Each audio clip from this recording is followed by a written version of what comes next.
खुलुमबाय गोजोन फुंबिलिनि गासैबो बड'लेण्ड बुब्लिनि अनसायगिरिफोरखौ बरायग्रोबाय। दिनै 12 मार्च बृहस्पतिबारनि फान्जामुथिखौ फरायथिनो लादों आं उदांस्रि मुसाहारिया। फान्जामुथिनि गिबियाव दङ मेष राशि। रांखान्थिनि बिथिङाव मोजां सान जागोन, बेफार फालांगि खालामोब्ला मुलाम्फा दं।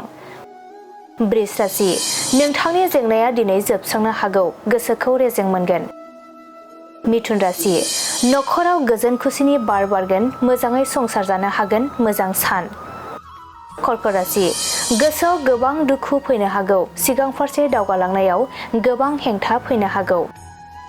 सिंह राशि, सांग्राङै थानाया मोजां, नंखाय दायाव नोंथांनि लोगोआनो नोंथांखौ खैफोदाव गोग्लैहोगोन।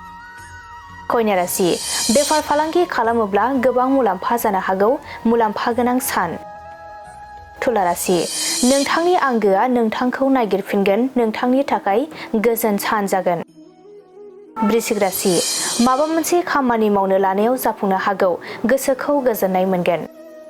धनु राशि, गोजान जायगायाव दावबायनायनि मिजिंआ दिनै जाफुंनो हागौ, मोजां सान। मकर राशि, बिसि फिसायनि गेजेराव गोरोबलायनाय फैगोन, गोजोन सान जागोन। कुम्भ राशि, नोंथाङा दिनै मोजां बिबान मोननो हागौ, गोजौ फारसे दावगालांनो हागोन। मीन राशि, नखरनि गेजेराव अनज्लायनाय सोमजिगोन, गोजोन सान्थि सान।